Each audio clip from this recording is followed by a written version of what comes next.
అందరికీ నమస్కారం అండి. ఈరోజు నేను చేయబోయే వీడియో ఏంటంటే, బాబాగారి జీవిత చరిత్ర పుస్తకంలో నుంచి ఈరోజు వీడియో చేయబోతున్నాను.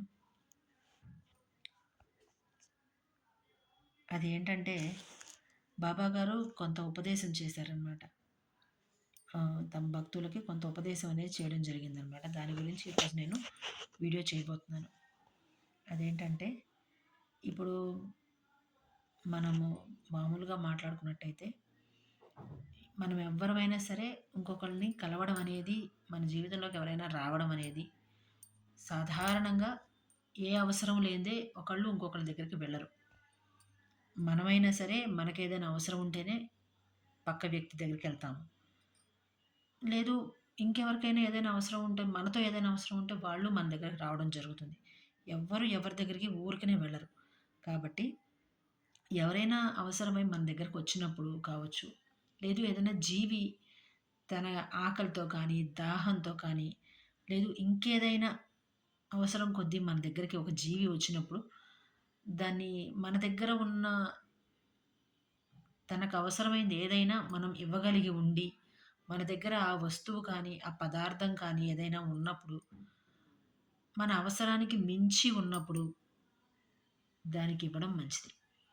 అలా ఇవ్వడం అనేది మనము మన దగ్గర ఉండే ఆ యొక్క పదార్థం కావచ్చు, ఆ యొక్క ఏదైనా ఒక వస్తువు కావచ్చు, దాన్ని మనం ఎలా సంపాదించాము అనేది ఆహ్, మంచి ప్రవర్తనగా, మంచిగా సంపాదించి ఉంటే ఓకే. కానీ వేరే విషయంగా సంపాదించి ఉంటే మాత్రం దాని యొక్క ప్రభావం మనము ఆ వస్తువుని ఇంకొకళ్ళకి దానంగా కావచ్చు, వాళ్ళ అవసరం తీర్చడానికి కావచ్చు ఇచ్చినందువల్ల ఆ ప్రభావం అనేది పోతుంది. వాళ్ళకి అవసరము తీరుతుంది. మనము సంపాదించిన ఒక తీరు యొక్క ప్రభావం దాని మీద ఉండదు. మనం చేసే దానం వల్ల. అప్పుడేమవుతుందంటే ఆటోమేటిక్‌గా మన మన మన ఒక పుణ్య కర్మలోకి అదొక వచ్చి పడుతుంది. ఆ లిస్ట్‌లోకి అదొకటొచ్చి పడుతుందనమాట. మనం మంచి పని చేశామనే ఒక మన కర్మలు తొలగిపోవడానికి అదొక మంచి అవకాశం అనమాట. మంచి పని మనం చేశామనే దానికి అదొక అవకాశం అనమాట.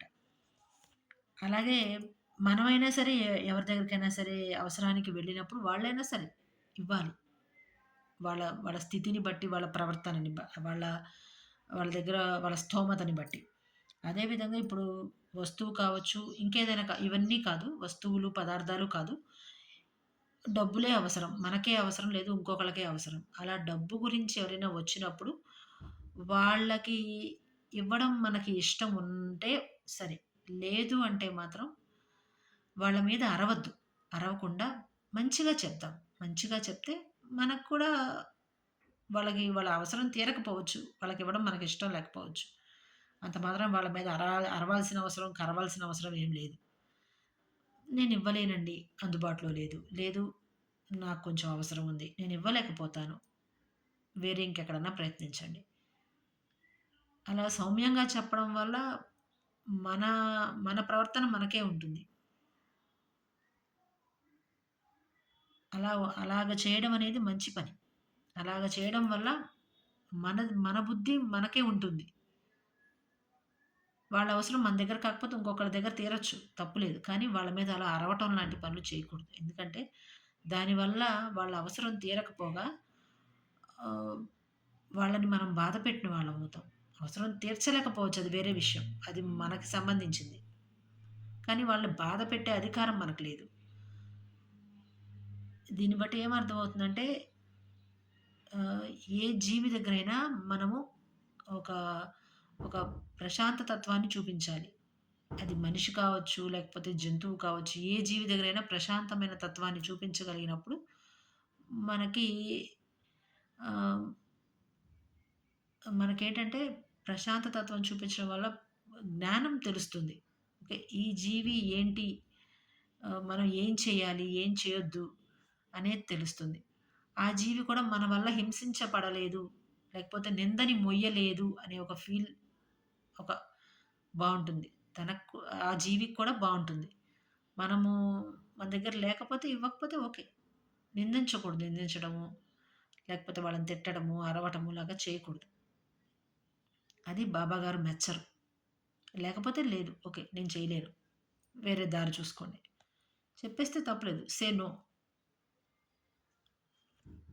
అర్థమై ఉంటుందనుకుంటానండి. ఈ రోజుకింతే. నమస్కారం.